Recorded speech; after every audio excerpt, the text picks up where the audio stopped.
Buenas noches, doctora. Buenas noches, compañeros. Vamos a continuar. Vamos a seguir con la grabación, ya que en aras de que la plataforma Zoom de manera gratuita solo nos permite 40 minutos. Entonces, va a continuar la compañera Cindy. Buenas noches. En continuación a lo explicado anteriormente, eh, voy a hablarles acerca de lo que son las reservas que tiene la Convención sobre los Derechos de los Niños. Estas reservas más que todo se han implementado por ciertos países, en los cuales ahora les voy a hacer mención y el porqué de las mismas. La primera reserva la hace Estados Unidos al ratificar lo que es el protocolo de la Convención de los Derechos sobre los Niños, en lo que es el protocolo en la protección de los niños en el caso de estos países que utilizan a menores para lo que es el uso de armas en guerras o en conflictos. Al ratificar el protocolo, Estados Unidos planteó lo que es una reserva que permite que se aliste a personas menores de 18 años en las Fuerzas Armadas de su país, siempre y cuando tenga al menos 17 años y cuente con el consentimiento de lo que son sus padres, tutores y hayan completado un periodo mínimo de instrucción militar. Asimismo, se adhiere a este mismo convenio lo que es la reserva de Somalia, donde Somalia plantea una reserva que permite lo que es el reclutamiento de niños mayores de 15 años en el contexto de los conflictos armados internos, de acuerdo con lo que son las leyes y regulaciones. Asimismo, se adhiere lo que es la reserva de Sudán del Sur, en donde Sudán del Sur presenta una reserva que establece que la edad mínima para el reclutamiento es de 16 años y el lugar de los 15 años que se estipulan en lo que es el protocolo. Cabe mencionar, compañeros de abogada, que de acuerdo a la adhesión que han hecho estos países a lo que es el convenio, ellos han mencionado estas reservas cumpliendo con la obligación de ratificar el mismo, adherirse al mismo, siempre y cuando se cumplan las reservas antes planteadas. El protocolo establece que los niños pueden formar parte de estos grupos armados en caso de conflictos armados internos en lo que son los países, de acuerdo a una edad mínima de 16 años, en donde solicita que se encuentren un entrenamiento previo durante los 16 años hasta que cumpla su mayoría de edad. Pero incluso estos países ponen como reserva poder que sean parte de lo que son estos grupos armados, siendo menores de edad, siendo apenas unos niños, por la situación que se vive internamente en cada país. Entonces, dependiendo del país, así van a ser las reservas que se planteen. Esos fueron los dos tratados que pude investigar y ponerme al tanto de lo que se trataban y especificar acerca de lo que eran las reservas que se habían planteado, cuáles eran obligaciones que mencionaban acerca de lo que es el tratado. Espero hayan comprendido muy bien las mismas y los dejo con lo que es el compañero Julio. Muchas gracias, compañera. Muchas gracias, compañeros. Buenas noches, doctora. Bendiciones. Permítame que...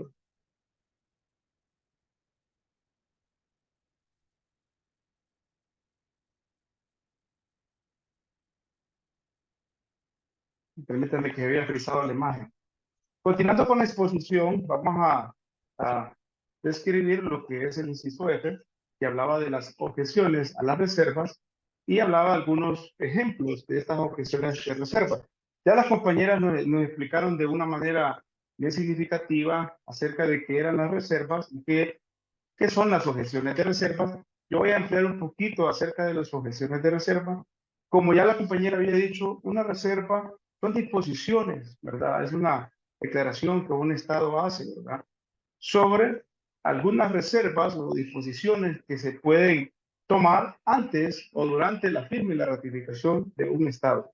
Cuando algunas disposiciones que se incluyen dentro del Estado, pues violentan la normativa interna o las políticas de un país. Pues las objeciones de reserva serían entonces aquellas disposiciones que va a aplicar otro Estado Esta es una declaración unilateral.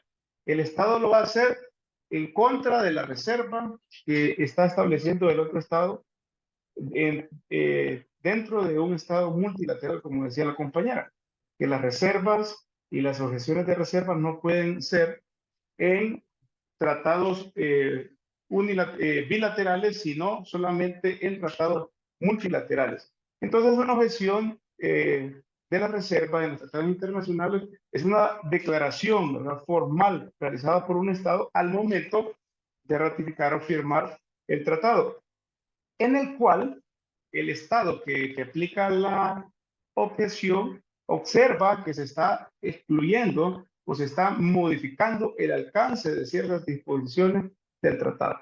Quiere decir que para que haya una reserva, en realidad debe de haber un motivo significativo que tenga el Estado en relación al tratado que se quiere firmar y ratificar.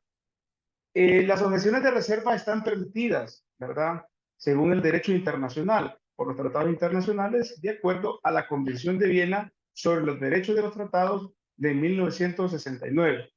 Sin embargo, ¿verdad?, para que se puedan realizar las reservas hay algunas disposiciones. Vamos a explicar cada una de ellas. Y estas son objeciones a las reservas. La primera objeción de reserva es basada a la naturaleza fundamental del tratado. Algunos tratados, especialmente aquellos relacionados con los derechos humanos y normas imperativas, ¿verdad?, que tienen un carácter, se le puede decir, muy importante dentro de la normativa de cada país, el derecho internacional también, pueden prohibir expresamente cualquier reserva. En estos casos, cualquier reserva presentada por un Estado será objetada. O sea, siempre que se violente, ¿verdad?, el cumplimiento de un derecho humano o una norma imperativa, el Estado que quiere aplicar la reserva está violentando, entonces el otro Estado puede objetar esta reserva. También otro tipo de objeción de reserva es basada en la incompatibilidad. Quiere decir que no es compatible con el objeto y el fin del tratado. Los demás estados partes pueden objetar esa reserva, ya que consideran que es incompatible. Por ejemplo, si una reserva limita exclusivamente los derechos protegidos por un tratado, relacionándolos también con derechos humanos, otros pueden considerarlos incompatibles, con el objeto de promover y proteger estos derechos. Siempre va a haber un imperativo en esta situación. Otro tipo de objeciones que tenemos es basadas en la contradicción con el texto del tratado. Es importante mencionar que la reserva no debe de salirse, ¿verdad?, del objeto original o del espíritu del tratado.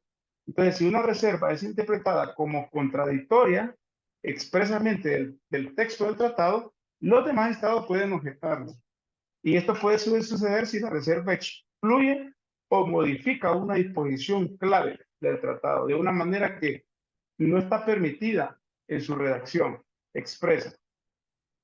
Y para finalizar, dentro de los tipos de objeciones tenemos las objeciones basadas en el abuso, mala fe en la presentación de la reserva. Y esta dice que cuando un Estado considera que ha presentado, un Estado considera que otro Estado ha presentado una reserva de manera abusiva, de mala fe, aplicando algunos vicios de nulidad, así como la mala fe, el dolo, ¿verdad? Se le puede decir también el error.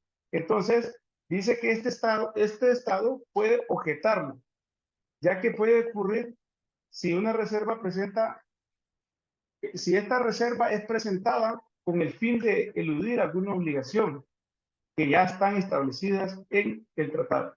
Y para finalizar, compañeros, vamos a hacer en aras del tiempo dos pequeños ejemplos acerca de objeciones presentadas por Honduras, ¿verdad?, en algunos tratados. Y vamos a hablar sobre la primera objeción presentada por Honduras, que fue en la Convención sobre los Derechos del Niño. Esta convención, que fue ratificada por Honduras en 1990, pero hizo Honduras como Estado parte de este tratado multilateral, hizo una objeción por reserva en relación con ciertos aspectos que están orientados con el matrimonio de menores de edad, argumentando que la legislación interna permitía en ese momento el matrimonio con autorización de sus padres a partir de los 16 años. También el Estado de Honduras argumentaba que esta reserva hacía algunas limitaciones en la aplicación de algunos derechos. Y por eso Honduras se estaba reservando el derecho de interpretar y aplicar ciertos criterios de acuerdo con la legislación nacional. Y esto puede dar lugar a limitaciones en la aplicación efectiva de algunos derechos y socavar la protección de los niños. Otro ejemplo sobre tratados en donde Honduras realizó objeciones de reserva es la Convención sobre la Eliminación de toda forma de discriminación contra la mujer. Este tratado, pues Honduras lo ratificó en esta convención en 1983, pero hizo objeciones de reserva en relación a ciertos aspectos como el derecho a la mujer de participar en la vida política y pública y en los roles de género tradicionales. Pues la reserva sobre el derecho de las mujeres a participar en la vida pública y política manifiesta que Honduras, en el artículo 7 de la CEDAW, es la Convención sobre toda forma de discriminación contra la mujer, que protege el derecho de las mujeres a participar en la vida política, incluido el derecho a votar y ser elegidas para cargos públicos. Entonces, esta reserva limitaba la implementación de medidas afirmativas que promueven la igualdad de género en la representación política y que pudieran afectar negativamente a las mujeres en términos de igualdad, oportunidades y participación política. Entonces, en pocas palabras, una reserva son disposiciones que un Estado toma, ¿verdad? Partiendo de que algunas situaciones o criterios que en la normativa interna o las políticas públicas del país interfieren. Pero una objeción de reserva son aquellas que otro Estado tercero puede realizar o puede objetar cuando miren de que no cumple con todas los requisitos, ¿verdad? Que aquí en esta noche explicamos, como ser que mantenga la naturaleza del tratado, que no pierda el contexto y que no utilice la mala fe o el dolo. Esta participación ha sido, esta ha sido mi participación en esta noche, doctora y compañeros, y no sé si alguna compañera quiere agregar algo más, ¿verdad?, sobre la exposición.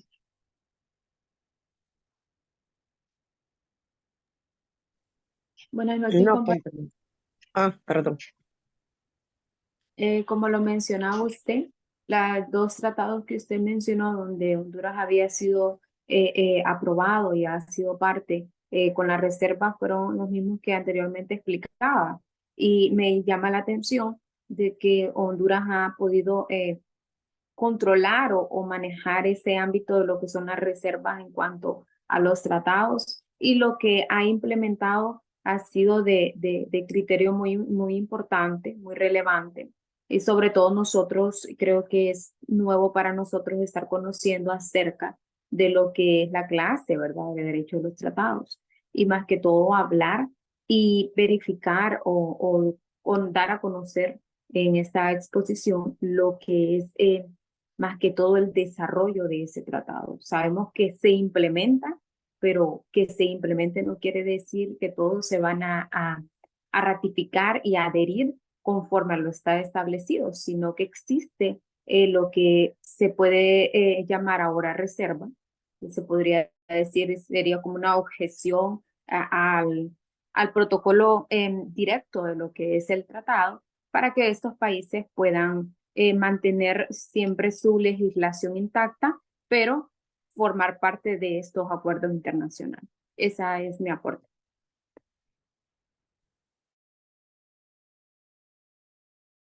Bueno, si no tenemos otra participación, muchas gracias, compañera. Pues las felicito a todas, ¿verdad?, porque hicieron un gran trabajo.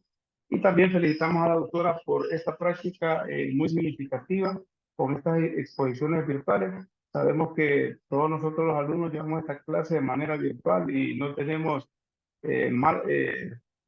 desafortunadamente no tenemos esa experiencia, pues, de poder tener contacto visual la doctora, pero estas prácticas y la tecnología nos permiten, ¿verdad?, poder desarrollarlo.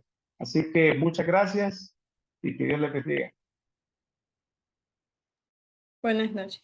Buenas noches. Buenas noches. Buenas noches.